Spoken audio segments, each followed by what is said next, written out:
다 함께 기도하심으로 2021년 4월 22일 새벽 기도회를 시작하겠습니다. 하나님 아버지, 오늘 이 아침도 주님께 예배하며 엎드려 경배드립니다.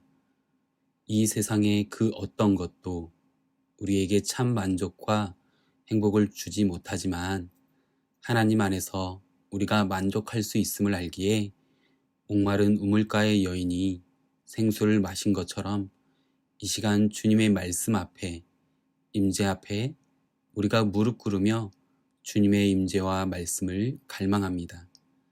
하나님, 오늘도 예비된 말씀을 통해 우리에게 역사하여 주시고 기도의 시간을 통해 하나님의 뜻에 나를 맞추는 온전한 기도의 시간이 되게 하여 주시옵소서.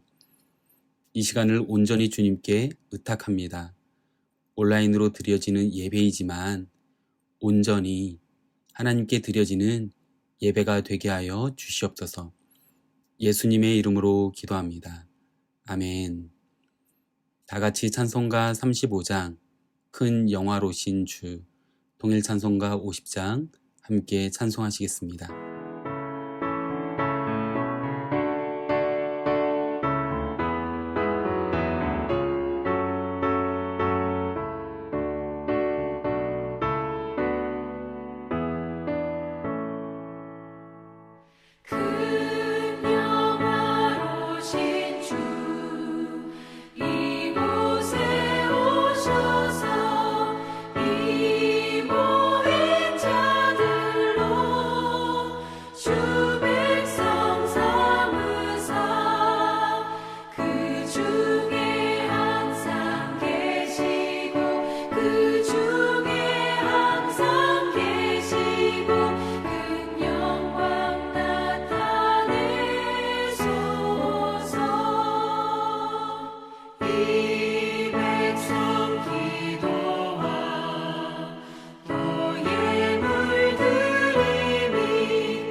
이 시간 하나님께서 우리에게 주시는 말씀은 출애굽기 10장 1절에서 20절까지의 말씀입니다.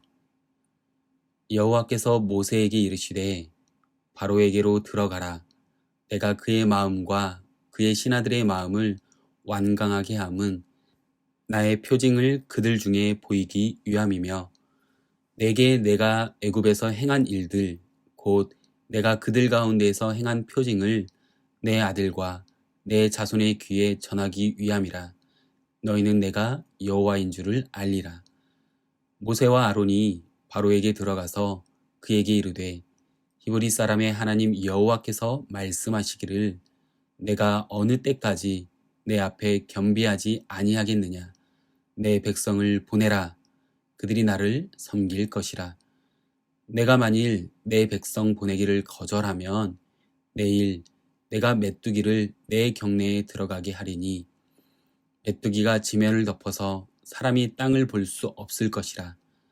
메뚜기가 내게 남은 그것 곧 우박을 면하고 남은 것을 먹으며 너희를 위하여 들에서 자라나는 모든 나무를 먹을 것이며 또 내 집들과 내 모든 신하의 집들과 모든 애굽 사람의 집들에 가득하리니 이는 내 아버지와 내 조상이 이 땅에 있었던 그날로부터 오늘까지 보지 못하였던 것이리라 하셨다 하고 돌이켜 바로에게서 나오니 바로의 신하들이 그에게 말하되 어느 때까지 이 사람이 우리의 함정이 되리이까. 그 사람을 보내어 그들의 하나님 여호와를 섬기게 하소서.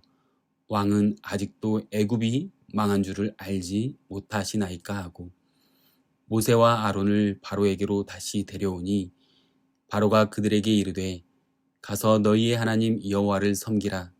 갈 자가 누구냐. 모세가 이르되 우리가 여호와 앞에 절기를 지킬 것인즉 우리가 남녀노소와 양과 소를 데리고 가겠나이다. 바로가 그들에게 이르되 내가 너희와 너희의 어린 아이들을 보내면 여호와가 너희와 함께함과 같으니라. 보라, 그것이 너희에게 나쁜 것이니라. 그렇게 하지 말고 너희 장정만 가서 여호와를 섬기라. 이것이 너희가 구하는 바니라. 이에 그들이 바로 앞에서 쫓겨나니라. 여호와께서 모세에게 이르시되 애굽 땅 위에 내 손을 내밀어 메뚜기를 애굽 땅에 올라오게 하여 우박에 상하지 아니한 밭의 모든 채소를 먹게 하라.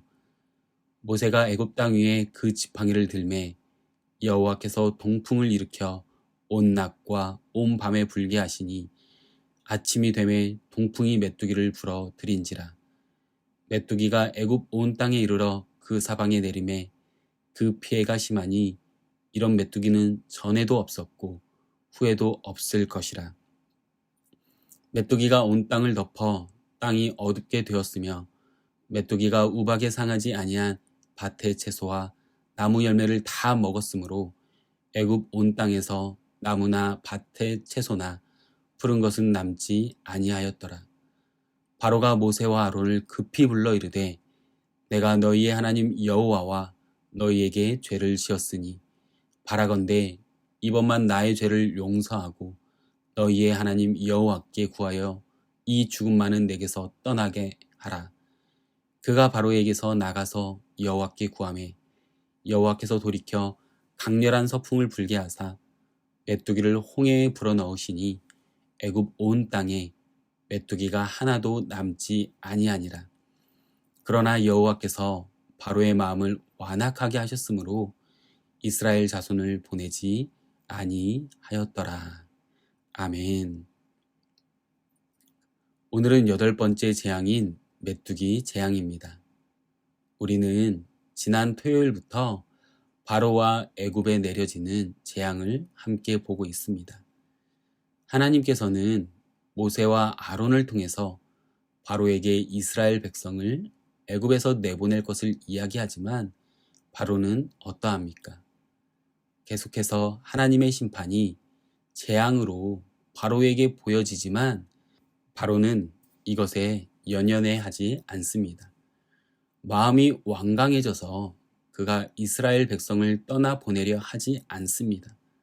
더욱이 그의 마음을 하나님께서 완악하게 하시는 모습을 우리가 보지 않습니까?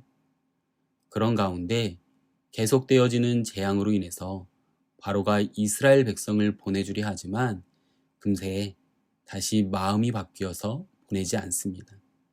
그렇게 7번째 재앙까지 마무리가 되어지고 오늘 본문이 시작됩니다. 메뚜기 때 재앙은 앞선 우박 재앙이나 뒤이은 흑암 재앙과 같이 애굽 사람들의 생명을 위협합니다. 7번째 재앙도 우박이 내리치기 전에 피난처를 찾지 못한 사람들에게 죽음을 가져다 주었고 자라나는 작물들을 죽게 함으로 생명의 위협이 되었습니다.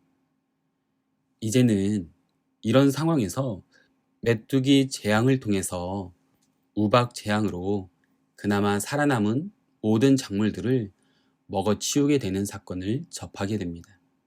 이 재앙은요, 애굽 사람들의 가축들이 죽은 이후에 연이어 일어났기 때문에 애굽 사람들의 식생활에 큰 영향을 받았고 그로 인해서 생명의 위협을 받게 되었을 것입니다. 이렇게 계속되는 재앙이 이제는 답답하신가요? 하루빨리 이 재앙이 마무리되었으면 좋겠습니까? 저는 계속되는 재앙 가운데 이랬다가 저랬다 하는, 어떻게 해서든 자신의 고집을 꺾지 않는 바로의 모습이 더 답답합니다. 그런데 이 바로의 모습과 같이 우리가 하나님 앞에 어리석은 모습을 보일 때가 있지 않습니까? 말씀에 순종할 것처럼, 하지만 나의 생각과 의지 때문에 순종하지 못하고 말씀을 외면하는 모습을 말이죠. 결국 우리가 바로의 모습을 잘 살펴보아야 합니다. 왜냐하면 바로의 모습이 우리의 모습이고 그 안에 우리가 있기 때문입니다. 그렇다면 계속되는 재앙 가운데 바로가 보여주는 모습을 통해서 우리가 알아야 할 것은 무엇입니까? 하나님께서 우리에게 주시는 교훈과 도전은 무엇일까요? 첫 번째, 재앙의 궁극적인 목적은 심판이 아니라 하나님을 알게 하기 위함입니다. 하나님께서 모세에게 다시 바로에게 가서 이스라엘 백성을 다시금 보내지 않는다면 메뚜기 재앙이 임할 것을 이야기하라고 하십니다. 그렇게 모세를 바로에게 보내시는 하나님께서는 바로와 그의 신하들의 마음을 다시금 완강하게 하십니다. 그 이유가 무엇입니까? 본문 1절과 2절 말씀입니다. 여호와께서 모세에게 이르시되 바로에게로 들어가라. 내가 그의 마음과 그의 신하들의 마음을 완강하게 함은 나의 표징을 그들 중에 보이기 위함이며 내게 내가 애굽에서 행한 일들 곧 내가 그들 가운데서 행한 표징을 내 아들과 내 자손의 귀에 전하기 위함이라. 너희는 내가 여호와인 줄을 알리라. 여덟 번째 재앙인 메뚜기 재앙의 선포에서 하나님은 애굽에 임하는 재앙의 목적을 분명히 알려주십니다. 첫째는 바로와 그의 신하들에게 하나님을 알리기 위함이었고, 둘째는 후대의 이스라엘 자손에게 하나님을 전하기 위함이었습니다. 그리고 마지막으로 이스라엘 백성이 여호와 하나님을 알기 위함이었습니다. 우리가 신앙생활을 하면서 이런 생각을 가질 때가 있습니다. 우리 주변에 혹은 나 자신에게 어려운 일이 생기고 고난이 있을 때 이러한 일들이 우리의 잘못으로 인한 하나님의 징벌, 심판이라고 생각할 때가 있습니다. 그로 인해 우리가 이러한 일들을 겪고 있고 그것이 바로 하나님의 뜻이라고 생각하기도 하는 것입니다. 그런데요, 하나님의 심판은 단순히 악을 척결하고 정의를 세우기 위함만이 아닙니다. 하나님은 재앙을 통해서도 신비롭게 구원을 베푸시고 거룩을 이루어 가시는 분이십니다. 그렇기 때문에 그러한 사건, 어려운 일이나 고난이 우리 삶에 찾아왔을 때 그것이 여호와 하나님께서 나를 살리시기 위한 구원의 사건임을 우리는 알아야 합니다. 그래서 그 구원의 사건을 통해 하나님의 마음을 확인하는 시간인 것입니다. 더 나아가 그 일들이 나에게는 귀한 도구가 되어야 합니다. 무슨 도구입니까? 하나님께서 바로와 애굽에 내리신 그 재앙들이 그들을 심판하시는 도구로 사용되어지면서도 그들에게 하나님을 알리기 위한 궁극적인 목적이 있었다는 것입니다. 그렇기에 우리가 겪었던 일들, 심판과 같은 사건들, 어려웠던 일들과 고난들이 나의 육적인 자녀들에게 하나님께서 우리의 구원자이심을 전하는 사건으로 사용되어져야 합니다. 육적인 자녀들 뿐만 아니라 영적인 자녀들, 우리가 품고 있는 전도 대상자인 영적인 자녀들에게도 선포되어져야 합니다. 사랑하는 성도님들, 우리에게 임한 재앙, 어려운 일과 고난이 심판이 아니라 우리를 살리기 위한 하나님의 구원의 사건임을 믿으십니까? 그 구원의 사건을 나뿐 아니라 육적, 영적 자녀들에게까지 전해지려면 어떻게 해야 할까요? 지난 2주 전 하나님의 기사와 표적의 도구에 대해서 말씀드렸습니다. 그 도구가 바로 우리 삶의 간증입니다. 나의 연약함의 고백이 나의 죄를 고백하는 것이 부끄러운 것이 아니라 그것들이 하나님의 도구로 사용되어 사람 살리는 약재료가 되는 것입니다. 바라기는 우리의 인생 가운데 하나님께서 나를 심판하시고자 하는 것과 같은 사건이 있을 때 궁극적인 목적이 하나님을 알게 하기 위함인 것을 기억하며 살아가는 인생이 되기를 소망합니다. 더 나아가 그 일들이 다른 이들에게 하나님이 여호와이심을 알게 하는 귀한 약재료가 되어지는 삶을 살아가는 저와 성도님들 되시기를 소망하며 축복합니다. 두 번째, 계속되는 재앙 가운데 바로가 보여주는 모습을 통해 우리가 알아야 할 것은 무엇입니까? 하나님께서 우리에게 주시는 교훈과 도전은 무엇일까요? 말로만 하는 죄고백이 아닌 온전한 실천이 필요합니다. 모세와 아론이 메뚜기 재앙을 선포하며 바로에게서 나오자 그의 신하들이 즉시 염려에 사로잡혀서 어찌할 바를 알지 못했습니다. 그리고 신하들이 바로에게 이야기합니다. 본문 7절 말씀입니다. 바로의 신하들이 그에게 말하되 어느 때까지 이 사람이 우리의 함정이 되리이까? 그 사람을 보내어 그들의 하나님 여호와를 섬기게 하소서. 왕은 아직도 애굽이 망한 줄을 알지 못하시나이까 하고. 모세를 통해 하나님의 심판이 선포되어질 때 바로의 신하들이 이렇게 행동한 적은 없었습니다. 신하들은 바로의 잘못을 책망하며 항의하기 시작합니다. 이제는 이스라엘 백성들을 광야로 보내어 하나님을 섬기게 하라고 요청하는 것이죠. 그렇게 바로의 신하들은 계속되는 재앙으로 애굽이 망해가고 있음을 알았지만 정작 바로는 그 사실을 몰랐습니다. 마지못해서 모세와 아론을 부른 바로는 이스라엘 백성이 여호와를 섬기기 위해 가는 것을 허락합니다. 하지만 남녀노소와 가축 모두 함께 가야 한다는 모세의 말에 그것이 그들에게 나쁜 것이라면서 장정만 갈 수 있다는 단서를 붙인 채 그들을 다시 쫓아내지 않습니까? 이것은요, 결국 마음이 완악해진 바로는 지혜가 사라져서 가장 좋은 것을 나쁜 것이라고 하면서 여호와의 말씀을 자기 마음대로 가감합니다. 결국 여호와께서 메뚜기를 애굽 온 땅에 이르게 하시자 메뚜기가 모든 밭의 채소와 나무 열매를 다 먹어버립니다. 그렇게 엄청난 피해를 입은 바로는 자신의 죄를 고백하고 이 죽음이 떠나기를 간구합니다. 본문 17절 말씀입니다.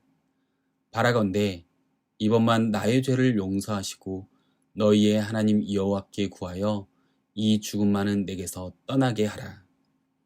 그렇게 메뚜기 떼가 사라지자 바로의 마음이 다시금 완악해지므로 이스라엘 백성을 보내지 않는 모습을 우리는 보게 됩니다. 메뚜기 재앙은 남은 것과 상하지 않은 것들마저 쓸어버리는 죽음의 재앙이었습니다.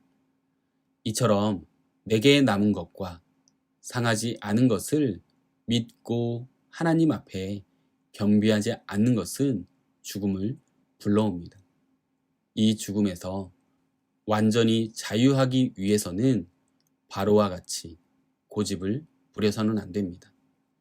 바로처럼 말로만 죄를 고백하고 용서를 구할 것이 아니라 실제로는 바로가 이스라엘 백성을 보내야 하는 것과 같이 우리 역시 온전한 실천, 말씀에 대한 적용, 말씀에 대한 온전한 순종을 살아가는 저와 성도님들 되시기를 소망하며 축복합니다. 기도하겠습니다.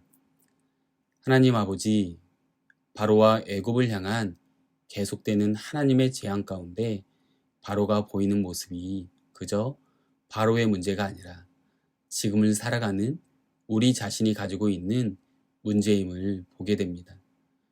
계속되어지는 재앙이 빨리 끝나기를 원하는 바로의 마음이 우리의 마음이 되는 것이 아니라 이 시간을 통해 하나님을 분명히 알게 하셔서 우리를 구원하시기 위한, 살리시기 위한 하나님의 계획이시고 주권이심을 우리가 분명히 알아갈 수 있는 시간이 되게 하여 주시옵소서.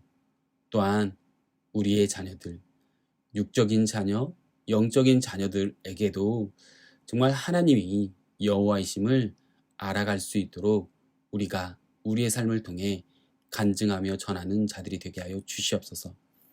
이 시간 주님의 말씀이 우리에게 도전이 되고 이 도전이 우리의 온전한 회개가 되게 하여 주셔서 입술로 말로만 죄고백을 하는 것이 아니라 말씀에 순종하며 말씀을 적용함으로 행하는 믿음의 사람, 하나님의 자녀들이 되게 하여 주시옵소서. 이 모든 말씀 예수님의 이름으로 기도합니다. 아멘. 각자의 처소에서 기도하실 때 기도하기 원하는 기도 제목을 나눕니다. 말씀을 기억하시며 우리가 당하고 있는 어려움과 고난이 심판이 목적이 아니라 하나님을 알게 하심으로 우리를 구원하시기 위한 것을 분명히 알고 살아가는 인생이 될 수 있도록 회개가 입술로만 하는 죄고백이 아닌 말씀 가운데 온전한 순종을 통한 실천이 있는 인생이 될 수 있도록 기도하겠습니다. 계속해서 기도하실 때 코로나19의 재확산의 분위기 속에서 많은 제한들로 인해 생활의 불편함이 더욱 늘어나고 있습니다. 하루속히 팬데믹의 상황에서 자유할 수 있도록 기도해 주시고 특별히 수고하는 의료진들을 위해서 기도해 주십시오. 그리고 교회 공동체를 위해서 기도해 주십시오. 어려운 시기 성도님들 모두가 영적으로 하나님의 말씀에 민감하게 반응할 수 있도록 더욱이 담임 목사님의 청빙 과정이 잘 진행되어져서 리더십의 부재가 하루빨리 잘 세워질 수 있도록 기도 부탁드립니다. 그리고 주보에 나와 있는 중보기도의 제목과 각자의 개인 기도 제목을 위해 함께 기도하겠습니다. 기도하겠습니다.